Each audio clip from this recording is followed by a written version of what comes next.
AICC ಅಧ್ಯಕ್ಷರು ಹಾಗೂ ರಾಜ್ಯಸಭಾ ವಿರೋಧ ಪಕ್ಷದ ನಾಯಕರು ಶ್ರೀಮಾನ್ ಮಲ್ಲಿಕಾರ್ಜುನ ಖರ್ಗೆ ಅವರು ಈ ತಿಂಗಳು ಆಗಸ್ಟ್ 8ನೇ ತಾರೀಕು ಜಾರ್ಖಂಡ್ ಹತ್ರ ಒಂದು ಕಾಂಗ್ರೆಸ್ ಪಕ್ಷದ ಸಮಾವೇಶ ಮಾಡಿದಾಗ ಅಲ್ಲಿ RSS ಯಾರಂತರ ಅವರು ಆ ಒಂದು ಜಾಗಕ್ಕೆ ರಾಮಲೀಲಾ ಮೈದಾನದಲ್ಲಿ ಒಂದು ಜಾಗನ ಪುನರ್ವರ್ಣನೆ ಮಾಡ್ತಾರೆ ಗಂಗಾಯತ್ರಿ ಹಾಕಿ.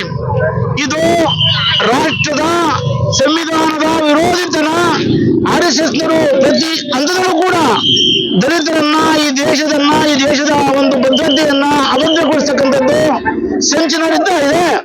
ನಾವು ನಮ್ಮ ನಾಯಕರು ಈ ಕರ್ನಾಟಕದ ಹೆಮ್ಮೆಯ ನಾಯಕರಾದಂತ ಮಲ್ಲಿಕಾರ್ಜುನ ಖರ್ಗೆ ಅವರನ್ನ ಅವಮಾನ ಮಾಡಿರೋದು ಇದು ಖಂಡನೀಯ. ಬಿಜೆಪಿಯವರು ಪ್ರತಿ ಹಂತದಲ್ಲೂ ಕೂಡ ಅವರು ಚುನಾವಣೆ ಬಂದಾಗ ಪಾಕಿಸ್ತಾನ ತೋರಿಸ್ತಾರೆ, ಮುಸ್ಲಿಮ್ಸನ್ನ ತೋರಿಸ್ತಾರೆ, ನಂತರ ದಿನಗಳಲ್ಲಿ ದಲಿತರನ್ನ ವಿರೋಧ ಮಾಡ್ತಾವ್ರೆ.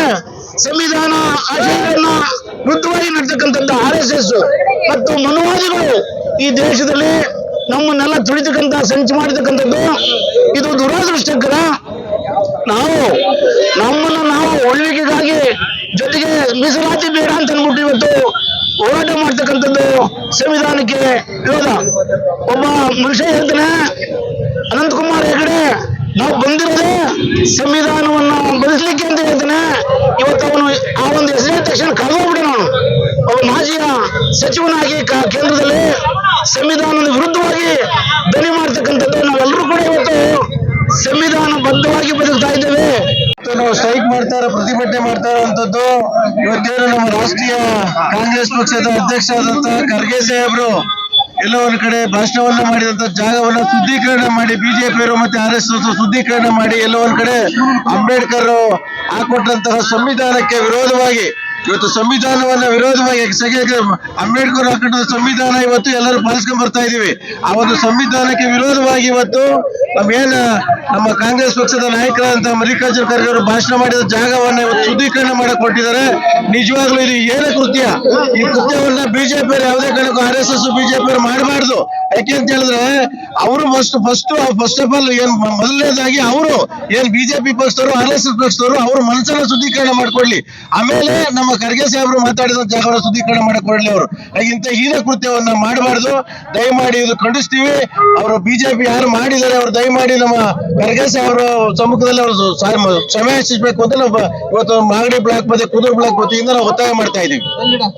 RSS ನವರು ಏನು ಹಿಡನ್ ಅಜೆಂಡಾ ಏನ್ ಇಟ್ಕೊಂಡವ್ರೆ, ನಾವೆಲ್ಲ ಹಿಂದೂ ನಾವೆಲ್ಲ ಒಂದು ಅಂತ ಒಂದ್ ಕಡೆ ಹೇಳ್ತಾರೆ. ಈ ಶೋಷಿತ ಸಮುದಾಯ 21ನೇ ಶತಮಾನಕ್ಕೆ ನಾವು ಬಂದರೂ ಸಹ ಈ ಇನ್ನ ಅಸ್ಪೃಶ್ಯತೆಯನ್ನ ಇನ್ನೂ ಆಚರಣೆಗೆ ಇಟ್ಕೊಂಡಿದ್ದಾರೆ. ಏನಾದ್ರೂ ಎಲ್ಲರಿಗೂ ಸಮಾನ ಗೌರವ ಸಮಾನ ಇದನ್ನ ಕೊಡ್ತಾ ಇದ್ರೆ ಅದು ಕಾಂಗ್ರೆಸ್ ಪಕ್ಷ ಮಾತ್ರ ಸಾಧ್ಯ. ಯಾಕೆಂತಂದ್ರೆ RSS ನವರು ಮತ್ತೆ ಬಿಜೆಪಿ ಅವರು ಯಾವತ್ತೂ ಹಿಂದುಳಿದ ಶೋಷಿತ ವರ್ಗದವರಿಗೆ ಅವಕಾಶನೇ ಕೊಟ್ಟಿಲ್ಲ, ಅವರು ಏನಕ್ಕೆ ಬರಕ್ಕೆ ಅವಕಾಶನೇ ಕೊಟ್ಟಿಲ್ಲ. ಅವ್ರು ಯಾವುದೇ ಕೋರ್ ಕಮಿಟಿಗಳಲ್ಲಿ ಯಾವುದ್ರಲ್ಲೂ ಅವಕಾಶ ಕೊಟ್ಟಿಲ್ಲ. ಸುಮ್ನೆ ನಾಮಕಾವಸ್ಥೆಗೆ ಎಲ್ಲರನ್ನೂ ಇಟ್ಕೊಂಡು ಈ ತರ ಮಾಡ್ತಾ ಇದ್ದಾರೆ. ಏನು ಉತ್ತರಾಖಂಡ್ ನಲ್ಲಿ ಖರ್ಗೆ ಅವರು ಭಾಷಣ ಮಾಡಿದ ನಂತರ ಆ ಜಾಗನ ಶುದ್ಧೀಕರಣ ಮಾಡ್ತಾರೆ ಅಂದ್ರೆ ಅವ್ರ ಮನಸ್ಥಿತಿ ಯಾವ ತರ ಇದೆ ಅಂತ 21ನೇ ಶತಮಾನದಲ್ಲೂ ಈ ಅಸ್ಪೃಶ್ಯತೆ ನಮ್ಮ ಭಾರತದಿಂದ ತೊಲಗಿಲ್ಲ. ಈ ಖರ್ಗೆ ಅವರಿಗೆ ಏನು ನಮ್ಮ ಪಕ್ಷದ ರಾಷ್ಟ್ರೀಯ ಅಧ್ಯಕ್ಷರವರು ಅಂತವ್ರಿಗೆ ಆ ಮಟ್ಟಕ್ಕೆ ಅವರು ಟ್ರೀಟ್ ಮಾಡ್ತಾರೆ ಅಂದ್ರೆ ಇನ್ನು ಹಳ್ಳಿನಲ್ಲಿ ತೀರಾ ಕೆಳಮಟ್ಟದ ಜನನ ಇವರು ಯಾವ ತರ ನಡೆಸ್ಕೋತಾರೆ ಅನ್ನೋದು ಅವ್ರ ಮನಸ್ಥಿತಿಗೆ ಇದಾಗ್ತದೆ. ಏನಾದ್ರೂ ಅವಕಾಶ ಎಲ್ಲರಿಗೂ ಸಮಾನ ಅವಕಾಶ ಕೊಟ್ಟಿರೋದು ಕಾಂಗ್ರೆಸ್ ಪಕ್ಷ ಮಾತ್ರ. ಹೀಗಾಗಿ ನಾವೆಲ್ಲರೂ ಅವರ ನಡೆಯನ್ನು ಖಂಡಿಸ್ತೀವಿ. ಕೂಡಲೇ ಅವರೆಲ್ಲ ಕ್ಷಮೆ ಯಾಚಿಸಬೇಕು ಖರ್ಗೆ ಅವರು.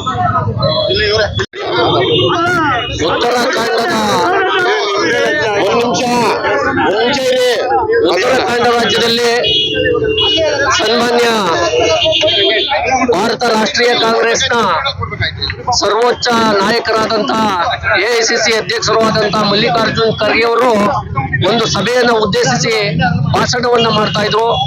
ಆ ಭಾಷಣ ಒಬ್ಬ ದಲಿತರು ಭಾಷಣ ಮಾಡಿದ್ರು ಈ ಜಾಗದಲ್ಲಿ, ಈ ರಾಮಲೀಲಾ ಮೈದಾನದಲ್ಲಿ ಭಾಷಣ ಮಾಡಿದ್ರು ಅನ್ನೋ ಒಂದೇ ಉದ್ದೇಶವನ್ನ ಇಟ್ಕೊಂಡು ಜಾತಿಯ ಮನಸ್ಥಿತಿ ಉಳ್ಳ RSS ಅವರು ಮತ್ತೆ ಸಂಘ ಪರಿವಾರದವರು ಮತ್ತೆ ಬಿಜೆಪಿಯವರು ತಮ್ಮ ಜಾತಿಯ ಮನಸ್ಥಿತಿಯ ಅನ್ನು ಅರಿತು ಒಬ್ಬ ಸರ್ವೋಚ್ಚ ನಾಯಕನನ್ನ ಅವಮಾನ ಮಾಡಿ ಆ ನೆಲದಲ್ಲಿ ನಿಂತ ಮಲ್ಲಿಕಾರ್ಜುನ್ ಖರ್ಗೆ ಅವರ ಭಾಷಣದಿಂದ ಈ ಜಾಗ ಅಪವಿತ್ರವಾಗಿದೆ, ಅದನ್ನ ಶುಚಿಗೊಳಿಸ್ತೀವಿ ಅಂತ ಹೇಳಿ ಈ ಭಾರತದ ಸಂವಿಧಾನ ಏನು ಜಾತ್ಯತೀತ ಸಂವಿಧಾನ ಇತ್ತು ಅದಕ್ಕೆ ದ್ರೋಹವನ್ನ ಬಗ್ದಿದ್ದಾರೆ.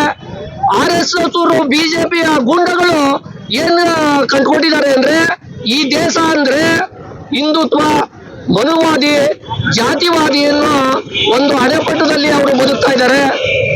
ಈ ದೇಶ ಅಂದ್ರೆ RSS ಗೂಂಡಗಳಿಗೆ ಮತ್ತು ಬಿಜೆಪಿಗಳಿಗೆ ತಮ್ಮ ಮೂಲಕ ನಾನು ಒಂದು ಬಹಿರಂಗ ಸವಾಲನ್ನು ಹಾಕ್ತಾ ಇದ್ದೇನೆ. ಈ ದೇಶ ಅಂದ್ರೆ ಈ ರಾಜ್ಯದ ಬಡಜನರು, ಗಡಿಕಾಯ ಸೈನಿಕರು, ನೆಲದಲ್ಲಿ ಹೊಲ ಉತ್ತಿ ಬಿತ್ತಿ ಬೆಳೆಯುವ ರೈತರು, ಕಸ ಗುಡಿಸುವ ಕಾರ್ಮಿಕರು ಸೇರಿದಂತೆ ಎಲ್ಲರೂ ಈ ದೇಶದ ಪ್ರಜೆಗಳು. ನಿಮ್ಮಂತ ಕೇವಲ ಜಾತಿ ಮನಸ್ಥಿತಿಯ ಕೇವಲ ಒಂದು ಜನಿವಾರದ ವರ್ಗದ ಜನ ಅಲ್ಲ. ಅದನ್ನ ಮಲ್ಲಿಕಾರ್ಜುನ್ ಖರ್ಗೆ ಮೇಲೆ ನೀವು ಪ್ರಯೋಗ ಮಾಡಿ ಈ ದೇಶದ ಪ್ರಜಾಪ್ರಭುತ್ವದ ಅಸ್ಮಿತೆಗೆ ನೀವು ಧಕ್ಕೆ ತಂದಿದ್ದೀರಿ. ದಯಮಾಡಿ ಇದನ್ನ ಭಾರತದ ಜನ ಎಂದಿಗೂ ಸಹಿಸಲ್ಲ. ಒಂದು ವೇಳೆ ಮಲ್ಲಿಕಾರ್ಜುನ್ ಖರ್ಗೆ ಅವರಿಗೆ ನ್ಯಾಯ ದೊರಕದೆ ಹೋದ್ರೆ ಈ ದೇಶದ ನೆಲದ ಬಹುಸಂಖ್ಯಾತ ದಲಿತರು, ಹಿಂದುಳಿದರು, ಅಲ್ಪಸಂಖ್ಯಾತರು, ಅದರಲ್ಲೂ ಸೂತ್ರ ಸಮುದಾಯದವರು ಸೆಟೆದು ನಿಂತು ನಿಮ್ಮ ಸರ್ವಾಧಿಕಾರಿಯ ಧೋರಣೆಯ ಬಿಜೆಪಿಯ ಮತ್ತು RSS ನ ಗೂಂಡ ಸಂಸ್ಕೃತಿಯನ್ನ ಖಂಡಿಸ್ತೇವೆ. ನೀವು ಎಲ್ಲೇ ಬಂದ್ರು, ಯಾವುದೇ ಕಾರ್ಯಕ್ರಮ ಮಾಡಿದ್ರು ಈ ದಲಿತ ವರ್ಗ ನಿಮ್ಮನ್ನ ಬಿಡೋದಿಲ್ಲ ಅಂತ ಹೇಳ್ತಾ ಈ ಮೂಲಕ ಎಚ್ಚರಿಕೆಯನ್ನ ನೀಡ್ತಾ ಇದ್ದೇವೆ. ಮತ್ತೆ ಮಲ್ಲಿಕಾರ್ಜುನ್ ಖರ್ಗೆ ಅವರಿಗೆ ಅನ್ಯಾಯ ಮಾಡಿರೋರನ್ನ ಕೂಡಲೇ ಬಂಧಿಸಬೇಕು. ಅವ್ರನ್ನೇ ಬಂಧಿಸಿ ಅವರಿಗೆ ಸೂಕ್ತವಾದ ಶಿಕ್ಷೆಯನ್ನು ವಿಧಿಸಬೇಕು ಅಂತ ತಮ್ಮ ಮೂಲಕ ಮಾಗಡಿ ತಾಲೂಕಿನ ಕಾಂಗ್ರೆಸ್ ಪರವಾಗಿ ಒತ್ತಾಯವನ್ನು ಮಾಡ್ತಾ ಇದ್ದೇವೆ. ಇದೇ ಹಿಂಗೆ ಈ ದೇಶದ ಮನಸ್ಥಿತಿಯಲ್ಲಿ RSS ಬಿಜೆಪಿ ಮನಸ್ಥಿತಿ ಮುಂದುವರದೆ ಆದ್ರೆ ನಾವು ಮುಂದಿನ ದಿನಗಳಲ್ಲಿ RSS ವಿರುದ್ಧ ಮತ್ತು ಭಾರತೀಯ ಜನತಾ ಪಾರ್ಟಿಯ ವಿರುದ್ಧ ಬೃಹತ್ ಕಾರ್ಯಕ್ರಮವನ್ನು ಹಮ್ಮಿಕೊಳ್ತೀವಿ ಅಂತ ಈ ಮೂಲಕ ಎಚ್ಚರಿಕೆ ಮಾಡ್ತಾ ಇದ್ದೇವೆ. ಇವತ್ತಿನ ದಿನ ನಮ್ಮ ಕಾಂಗ್ರೆಸ್ ಪಕ್ಷದ ಹಿರಿಯರಾದಂತಹ ಮಲ್ಲಿಕಾರ್ಜುನ ಖರ್ಗೆ ಸಾಹೇಬ್ರವರಿಗೆ ಇವತ್ತು ದೊಡ್ಡ ಮಟ್ಟದಲ್ಲಿ ಅವಮಾನ ಆಗಿದೆ. ಬಿಜೆಪಿ ಸರ್ಕಾರ ಇವತ್ತು ಹೇಳ್ಬೇಕು ಅಂತಂದ್ರೆ ಮನಸ್ಸಲ್ಲೊಂದು ಹೊರಗಡೆ ಒಂದು ಮಾಡುವಂತ ಕೆಲಸನ ಇವತ್ತು ಸಾಕ್ಷಿ ಸಮೇತ ಪ್ರೂವ್ ಮಾಡ್ಕೊಂಡಿದೆ. ಏಕೆಂತಂದ್ರೆ ನಾವು ಜಾತಿ ಪರ ಅಂತ ಎಲ್ಲೋದ್ರೂ ಕೂಡ ನಿಮ್ಮ ಬಾಯಿಗಳಲ್ಲಿ ನಾವು ಜಾತಿ ಪರ ನಾವು ಕೆಲಸಗಳನ್ನ ಮಾಡ್ತೀವಿ. ನಾವು ಯಾವುದೇ ಮನುಷ್ಯರನ್ನಾಗಲಿ ಯಾವುದೇ ಜಾತಿಗಳನ್ನಾಗಲಿ ನಾವು ಭೇದ ಇಲ್ಲದೆ ಕೆಲಸಗಳನ್ನ ಮಾಡ್ಕೊಂಡು ಹೋಗ್ತೀವಿ ಅನ್ನೋದು ನೀವು ವಾಗ್ದಾನವನ್ನ ಸಮಾಜದ ಜನತೆಗೆ ಒಂದು ಸುಳ್ಳು ಸಂದೇಶವನ್ನ ಕೊಡ್ತಾ ಇದ್ವಿ. ಇವತ್ತು ನೀವು ಮಾಡಿರುವಂತ ಕೆಲಸ ದೊಡ್ಡ ಮಟ್ಟದಲ್ಲಿ ಸಾಕ್ಷಿಯಾಗಿ ಇವತ್ತು ನಿಂತಿದೆ. ಏನಿವತ್ತು ನಮ್ಮ ಮಲ್ಲಿಕಾರ್ಜುನ ಸಾಹೇಬ್ರವರಿಗೆ ಬಿಜೆಪಿ ಸರ್ಕಾರ ಅವಮಾನ ಮಾಡಿದೆ. ಎಲ್ಲರಲ್ಲೂ ನಾನು ಕೇಳ್ಕೊತೀನಿ, ಬಿಜೆಪಿ ನಾಯಕರುಗಳು ಕೂಡ ಅವರಿಗೆ ನಾವು ಕ್ಷಮೆಯನ್ನ ಕೇಳಬೇಕು ಅಂತೇಳಿ ಈ ಪ್ರತಿಭಟನೆ ಮೂಲಕ ನಾವು ಕೇಳ್ಕೊಂತ ಇದೀವಿ.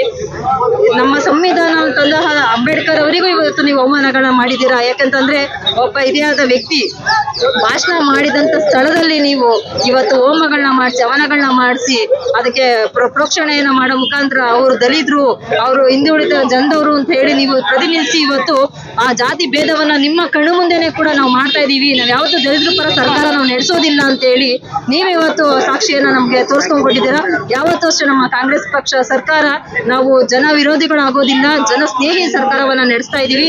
ಎಲ್ಲಾ ಜಾತಿಯವರು ನಮ್ಮವರು ಒಂದು ಭಾವನೆಗಳ ಮುಖಾಂತರ ನಾವು ಸರ್ಕಾರವನ್ನ ಇವತ್ತು ನಡೆಸ್ಕೊಂತಾ ಇದೀವಿ. ಬಿಜೆಪಿ ಸರ್ಕಾರಕ್ಕೆ ನಮ್ಮ ಹೆಣ್ಮಕ್ಳ ಪರವಾಗಿ ಕೂಡ ಒಂದು ಧಿಕ್ಕಾರವನ್ನ ನಾವು ಕೂಗ್ತೇವೆ. ನಮ್ಮ ಇಡೀ ರಾಜ್ಯದಲ್ಲಿ ದಲಿತರು ಇಲ್ಲ ಅಂದ್ರೆ ನಾವು ಇರೋಕ್ಕೆ ಆಗ್ತಿರ್ಲಿಲ್ಲ ಸರ್. ಯಾಕೆಂದ್ರೆ ಅವ್ರು ಇರೋದ್ರಿಂದನೇ ಎಲ್ಲ ಇವತ್ತು ಸಮೃದ್ಧಿಯಾಗಿ ನಡೀತಾ ಇದೆ. ಇವತ್ತು ಏನಾದ್ರೂ ಬಂದು ನಮ್ಮ ಪಕ್ಕದಲ್ಲಿ ನಿಂತ್ಕೊಂಡು ಕಸ ಗುಡಿಸೋದಾಗಿರ್ಬೋದು, ಇನ್ನೊಂದಾಗಿರ್ಬೋದು, ಮತ್ತೊಂದಾಗಿರ್ಬೋದು, ಇಲ್ಲ ಅವ್ರಗಳಿಗೆ ಕೆಲಸ ಮಾಡ್ಕೊಡೋ ರೀತಿಯಲ್ಲಿ ನಮ್ಮ ಜನ ನಡ್ಕೊಂತಾ ಇದ್ದಾರೆ ಸರ್. ಅವರು ಮನುಷ್ಯ ಅಲ್ವಾ? ಅವ್ರ ಕೈಯಲ್ಲಿ ಹೊಡೆದ್ರು ರಕ್ತನೇ ಬರೋದು, ನಮ್ಮ ಕೈಯಲ್ಲಿ ಹೊಡೆದ್ರು ರಕ್ತನೇ ಸರ್ ಬರೋದು. ಎರಡೂ ರಕ್ತ ಕೆಂಪಾಗೆ ಇರುತ್ತೆ. ಅದನ್ನ ಅರ್ಥ ಮಾಡ್ಕೋಬೇಕು. ಇವತ್ತು ದಲಿತರು ಅಂತ ಹೇಳ್ತಿದ್ರಲ್ಲ, ದಲಿತರು ಮಾಡ್ತಿರೋಂತ ಒಳ್ಳೆ ಕೆಲಸನ ನಾವುಗಳು ಉತ್ತಮರಾದವ್ರು ಏನ್ ಮಾಡ್ತಿದೀವಿ? ನೀವು ಮಾಡ್ತಿರೋ ದಲಿತರ ವಿರೋಧಿ ಕೆಲಸ ಮಾಡ್ತಿದ್ದೀರಾ. ಅಪ್ಪಾಜಿ ಅಂಬೇಡ್ಕರ್ ಅವರಾಗಿರ್ಬೋದು, ವಿವೇಕಾನಂದಜಿ ಅವರಾಗಿರೋದು ಸೌಮ್ಯತೆಯಿಂದ ಎಲ್ಲರೂ ಒಂದಾಗಿ ಬಾಳಿ ಅಂತ ಹೇಳಿದ್ದಾರೆ. ನಾವು ಯಾರೇ ಆಗಿರ್ಬೋದು ಸರ್, ಯಾವ ಮನುಷ್ಯತ್ವ ಇರೋರು ಎಲ್ಲ ನಾವು ಅಣ್ಣ ತಮ್ಮಂದಿರು ಅಕ್ಕ ತಂಗಿದಿರು ಅಂತ ಹೋದಾಗ ದೇವರು ಎಲ್ಲೋ ಒಂದ್ ಕಡೆ ಒಳ್ಳೆತನ ಕೊಡ್ತಾನೆ ಸರ್. ಆದ್ರೆ ಇವತ್ತು ಮಲ್ಲಿಕಾರ್ಜುನ್ ಅಂತ ದೊಡ್ಡ ಒಂದು ಮಟ್ಟದ ವ್ಯಕ್ತಿನ ನೀವು ಅವಮಾನ ಮಾಡಿದ್ದೀರಾ. ಆ ಅವಮಾನಕ್ಕೆ ನಮ್ಮ ಕಡೆಯಿಂದ ಎಲ್ಲ ಸಾಮೂಹಿಕವಾಗಿ ಸರ್, ಎಲ್ಲ ಕಾಂಗ್ರೆಸ್ ಕಾಂಗ್ರೆಸ್ ರಾಜ್ಯದಲ್ಲಿ ಸಾಮೂಹಿಕವಾಗಿ ಧಿಕ್ಕಾರ ಕೊಡ್ತೀವಿ ಸರ್. ಅವ್ರಿಗೆ ಒಂದು ಧಿಕ್ಕಾರ ಇರಲಿ. ಯಾಕೆಂದ್ರೆ ನಾನು ಸುಮಾರು ಬಿಜೆಪಿ ಸರ್ಕಾರಕ್ಕೆ ಹೇಳ್ಬೇಕು ಅಂದ್ರೆ, ಯಾಕೆಂದ್ರೆ ನಾನು ಅಲ್ಲೇ ಇದ್ದೆ 20 ವರ್ಷ ಬಂದಿದ್ದವಳು ಸರ್. ಅದು ಏನ್ ಮಾಡ್ತಾರೆ ಅನ್ನೋದು ನನಗೆ ಗೊತ್ತು. ಇವತ್ತು ನಾನು ಈ ಜಾಗದಲ್ಲಿ ಇದ್ದೀನಿ. ಇವತ್ತು ಯಾವುದೋ ಒಂದು ಉತ್ತಮ ಮಟ್ಟಕ್ಕೆ ನಾನು ಹೋಗ್ತಾ ಇದ್ದೆ ಅಂತ ಹೇಳ್ತೀನಿ. ಬಿಜೆಪಿಗೆ ನಮ್ಗೆ ಎಲ್ಲಾರ್ಗು ಹೇಳಿದ್ರು ಏನು ಜೀರೋ ಅಕೌಂಟ್ ಮಾಡಿಸಿ ಎಲ್ಲಾ ತಾಯಿಯರಿಗೂ ದುಡ್ಡು ಕೊಡ್ತೀನಿ. ಯಾವ್ದು ಸರ್, ಯಾವ ದುಡ್ಡು ಹಾಕಿದ್ದಾರೆ? ಜೀರೋ ಅಕೌಂಟ್ ನಾನೇ ಮಾಡಿಸ್ದೆ ಸರ್, 500 ಅಕೌಂಟ್ ಮಾಡಿಸ್ದೆ. ಆದ್ರೆ ಇವತ್ತು ಜೀರೋ ಅಕೌಂಟ್ ಅಂತ ಹೇಳಿದ್ರು 1 ರೂಪಾಯಿ ಬಂದಿಲ್ಲ ಸರ್ ಬಿಜೆಪಿ ಸರ್ಕಾರ. ಬಿಜೆಪಿ ನಾಯಕರಾಗಿರ್ಬೋದು, ಬಿಜೆಪಿ ಸರ್ಕಾರ ಆಗಿರೋದು ಎಲ್ಲ ಹೇಳ್ತಿರೋದು ಸುಳ್ಳು ಸುಳ್ಳು ಸುಳ್ಳು ಸರ್. ಅದಕ್ಕೆ ನಮ್ಮ ಕೈಲಿ ಒಂದು ಧಿಕ್ಕಾರ ಸರ್ ಅವ್ರಿಗೆ.